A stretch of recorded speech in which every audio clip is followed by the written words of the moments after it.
Hey guys, today I'm going to tell a story about how my friend, his name is not Liam, but I'm going to call him Liam, almost got his Yeezy stolen.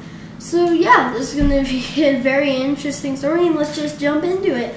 So, we go on this annual trip. It's to a different state, not the one I live in. And basically there's just like 4 other schools, like 3-4 other schools. We just compete in sports. And for a little bit of context, the kid that is going to be stealing the shoes, I'm just going to name him Brandon. And yeah, so we're in this like bouncy area. There's a bunch of like bouncy castles and like race areas, and like there was like a wipeout thing, and then like a big like plastic ball thing. I'm sure you guys have like seen all those and like know what they are. But anyways, we're just messing around on them, and we're sitting inside one of them, and an official comes over and is like, hey, you shouldn't be in there. And we totally respected it. We got out. Some of our friends hung around, and yeah, so we didn't know this, but there was this kid, and we got off of the slide, me and we'll say my friend Kirsten. And me and Kirsten, we go over there, and we see this kid trying to put on Liam's shoes. We're like, what are you doing? And he's like, oh, I was just trying on these shoes. And he was just like, just leave. And he was like, okay, chill. And the guy left. It was pretty weird. So then we went over to a different one. They're not that far apart, and there's like barely any of them to do. So we go over to the Wipeout Red Ball one. And me and my friend Kirsten place my shoes over there, which are also kind of expensive. And we placed my shoes down, see if he goes for them. He doesn't. So then we put my friend Liam's shoes back down, and lo and behold, he actually goes for them. And we see him trying to put them on, and we're like, what are you doing?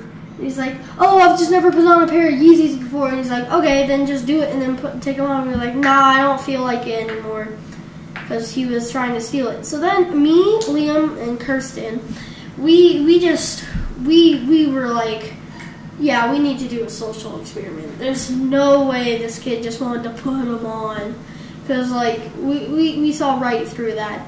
So anyway, we're setting up this plot.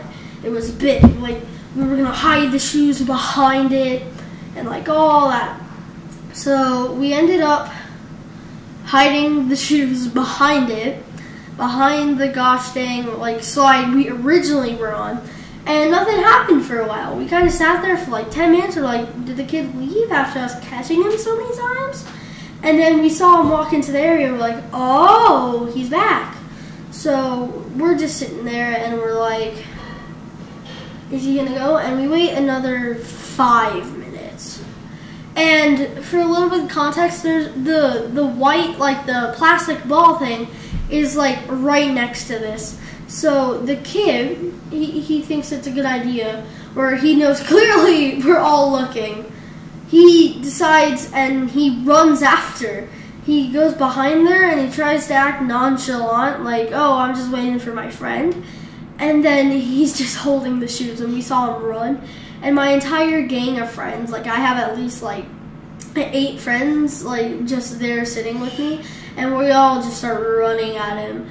And it was a really funny kind of, like really not fun, but really funny at the same time experience. And for a second, before we figured out that one of my friends had it, we thought he actually threw him over the fence. Like, we could have gotten this kid expelled, but we didn't, because he didn't. I told an official, well, not like an official, but like the snack bar person, and I know that was kind of a dumb person to tell, but I mean, she called him over, and she told him to not do that again, or you're gonna get like expelled.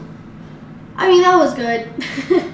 But anyways, yeah, that was that story of how my friend's shoes almost just got like stolen completely. And yeah, it was a pretty crazy story. See you guys all in the next one. Peace.